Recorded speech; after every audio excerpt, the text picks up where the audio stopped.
Pipe डाल के आ जाते वापस। उसने कैलकुलेट किया तो पता चला 2 करोड़ की रोजाना ऑयल की चोरी हो रही है। उस मेजर साहब ने जाके रेड किया, उन्हें बंदे अरेस्ट किए इंटीरियर सिंध में जहां जहां उनकी गाड़ियां खड़ी होती थी, और सारे बंदे अरेस्ट करके उन्होंने FIR दर्ज कराई। उसके बाद वो जो ऑयल माफिया था, मेजर साहब को नहीं पता था ऑयल माफिया का कि कितना बड़ा, उस पर प्रेशर आया, उसने कहा मैंने FIR दे दी है, इसमें जो NLC के अफसर हैं उनके खिलाफ भी मैंने दे दिया है, जो JCU पकड़े गए उनके खिलाफ भी दे दिए गए। तो इतने में DG NLC थे मेजर जनरल जहीर, वो उन्होंने NLC हेडक्वार्टर विजिट किया, उन्होंने कराची में, उन्होंने बताया कि सर ये हो रहा है, यहाँ ऑयल चोरी हो रहा है रोजाना 2 करोड़ का, और ये जो गाड़ियां खरीदी गई हैं इसमें भी गलत इनवाइसेस दी गई हैं, हर गाड़ी में गवर्नमेंट को 20-20 लाख का नुकसान हुआ। तो उन्होंने कहा मैं कार्रवाई करूंगा। तो कुछ दिन जब कार्रवाई नहीं हुई तो उनको पता चला एक और उन्होंने कोई वहां जुर्म किया, तो उसको बताने के लिए वो फौरन पिंडी आए और DG NLC को जाकर मिले कि सर ये एक नई कार्रवाई वहां पर हो गई है। DG NLC ने देखा और उसने कहा कि साथ अपने अफसर को भेजा कि आप इसके साथ कराची जाओ, वहां से एविडेंस कलेक्ट करो, हम कार्रवाई करेंगे। वो जैसे ही एयरपोर्ट पे उतरे और बाहर निकले तो वो जो 7 अफसर था उसने उसको अरेस्ट कर लिया, उसके सर के ऊपर ब्लाइंड फोल्ड किया, उसे ब्लाइंड फोल्ड के उसको लापता कर दिया मेजर को, और नतीजतन मेजर साहब को ले जाके अपने उन्हें किसी सेल में डाला। उसको इतना टार्चर किया गया कि तुम्हें जब बता दिया गया था कि तुमने इस पे बस FIR करा दिया, अब आराम करो, why you went to the DG ने ही बंदे भेजे थे साथ, और उसमें उसको इतना टार्चर किया गया कि ही लॉस्ट हिज सेंसेस, और इतनी क्रिटिकल कंडीशन में फिर जब उन्होंने देखा कि ये तो बंदा, पहले प्राइवेट किसी हॉस्पिटल में दिखाया, उसने भी जवाब दे दिया कि ये तो मर जाएगा, उन्हें जाके PNS शिफा में उसे दाखिल कर दिया, वहां उन्होंने देखा कि क्रिटिकल कंडीशन में है। और चंद दिन गुजरे, जब उसने थोड़ी सेंसेस गेन की तो उसने अपनी फैमिली को बताया कि जी मैं तो यहां पड़ा, उसकी बीवी वहां पहुंच गई। उसने फिर एक लेटर लिखा कि मेरे खामद के साथ ये क्यों हुआ है। तो आप हैरान होंगे कि कोर कमांडर कराची जो पार्ट था इस पूरी गेम का, उसने COMP को कहा कि इसको जाके हॉस्पिटल से उठा लो। COMP ने कहा कि सर वो हॉस्पिटल में दाखिल है, मैं कैसे उठा सकता हूं। करण साहब कौन था कोर कमांडर? ये एहसन सलीम हयात साहब थे, वाइस चीफ जो बाद में बने।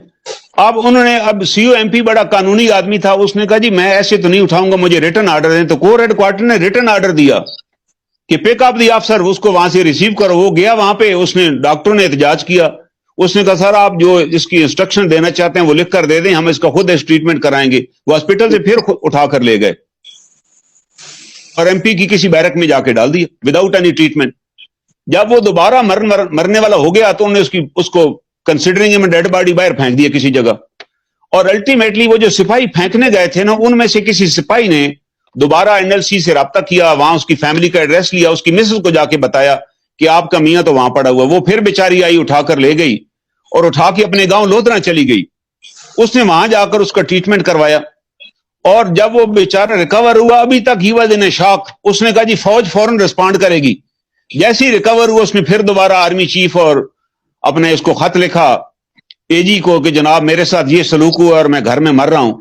तो जनाब दोबारा एजेंसीज एक्टिवेट हुई, लोधरा में उसके घर पे रेड किया, फादर इन लॉ के घर पे, उसको फिर उठाकर ले आए और फिर ला के किसी सेल में डाल दिया। वो फिर 6 महीने सेल में रहा।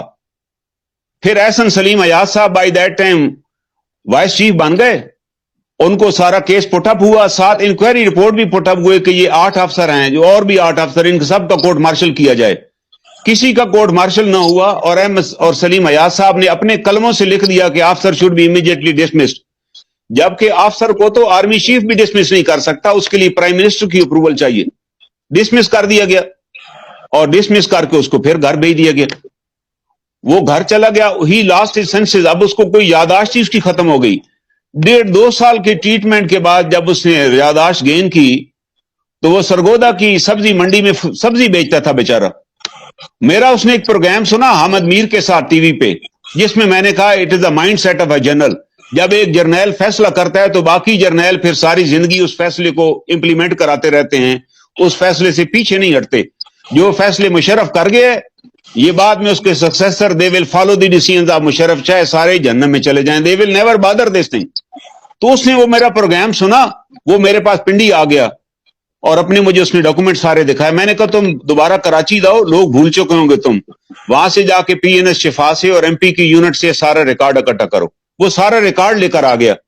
मैंने यहां 2015 में रिट दायर की और वो जस्टिस, एक जस्टिस से उस जमाने में जस्टिस जफरुल्लाह खान खाकवानी साहब, وہ 9 بجے صبح آتے تھے, وہ 9:30 بجے اندر سے کورٹ سے نکلے, چیمبر سے, انہیں پوری میری پیٹیشن پڑھی اور پڑھ کے بڑے حیران ہوئے کہ دس از ہیپننگ ود سرونگ افسر کے ساتھ یار یہ سلوک ہو گیا. میں کہا سر ڈاکومنٹ لگے ہوئے. انہیں فوراً نوٹس جاری کیا کہ ان سے کمنٹس مانگے کہ تحریری جواب جمع کرائیں. آپ اندازہ لگائیں ظفر اللہ خاقوانی صاحب کو چند مہینے بعد ناٹ کنفرم کر کے گھر بھیج دیا گیا, اور اس لیے گھر بھیجا گیا کہ یار آپ نے کیا ضرورت تھی آپ کو نوٹس جاری کرنے کی, آپ کہہ دیتے کہ یار آپ 3 سال بعد آپ آئے, میں کیس ہی نہیں سنتا. آج 2023 ہو چکا ہے, 8 سال ہو چکے ہیں, وہ کیس لگتا ہے کورٹ کے اندر, لیکن اوپر سے کیونکہ چیف جسٹس بیٹھے ہوئے امیر حسین بھٹی صاحب, وہ آرمی کا کوئی کیس ہو تو انسٹرکشن آ جاتی ہے جج صاحبان کو, اور جج صاحبان معذرت کر لیتے ہیں کہ ہم بعد میں سنیں گے اس کیس کو. 8 سال سے وہ افسر جو ہے سرونگ افسر آف دی پاکستان آرمی, جس کو ڈسمس کرنے کے لیے پرائم منسٹر کی پرمیشن چاہیے, اس کو وائس چیف احسن سلیم ایاد جو کہ خود ملزم تھا کیونکہ 2 کروڑ میں ان کا بھی حصہ ہوتا تھا اور مشرف صاحب کا بھی حصہ تھا, کیونکہ میجر جنرل ظہیر کو 5 سال کے لیے NLC کا چیئرمین لگایا گیا. اور مزے کی بات ہے, میں نے اس کے خلاف بھی ایک انکوائری رپورٹ جمع کرائی, جی ایس کو بھی لیٹر لکھا, 1 منٹ سر, اور چیئرمین نیب کو بھی لکھا. اس کی انکوائری ہوئی پھر, اور یہ انکوائری کی جنرل لودھی صاحب نے, اور لودھی نے ریکمینڈ کیا کہ 4 جرنیل ذمہ دار ہیں NLC کی کرپشن کے, کاروائی ہونی چاہیے. پھر بھی کاروائی نہیں ہوئی, ان کو بچا لیا گیا. چیئرمین نیب نے بھی نوٹ. کرنل صاحب ہمیں تو ایک بڑی کلیئر بات سمجھ آ گئی آپ کے اس بیانیے سے. پہلے یہ چھپے چھپے ہوتے تھے, اب یہ کھل کے آ گیا کہ نہ یہ فوج کی جو ہائی کمانڈ ہے اور یہ نہ یہ فیسسٹ ہے, ٹوٹلیٹیرین ہے, ایک ظالم ہے, ایک قبضہ گروپ ہے, لیکن یہ اس سے بڑھ کر ان کی کرپشن کی حد انتہا یہ ہے کہ یہ اپنے بھائیوں کو جو کہ ان کے ساتھ پیٹی بند بھائی ہیں, اگر وہ ان کے خلاف آواز اٹھاتے ہیں تو یہ ان کو بھی نہیں چھوڑیں گے. تو میں آج کی نشست اگر آپ اجازت دیں ادھر پوز کروں گا, ہم اگلے ہفتے آ کے نا اسپیسیفک کیسز سے آگے بڑھ کے آپ سے رائے ہم لینا چاہتے ہیں کہ یہ جو خوف انہوں نے پاکستان کے اوپر ڈالا ہوا ہے, اپنے افسروں پہ ڈالا ہوا ہے, سیاستدانوں پہ ڈالا ہوا ہے جو کہ کرپٹ نہیں ہیں, اور اچھے لوگوں کے پہ ڈالا ہوا ہے, آپ پر ڈالنے کی کوشش کر رہے ہیں, میرے پر ڈالنے کی کوشش کر رہے ہیں, یہ خوف ختم کیسے ہوگا؟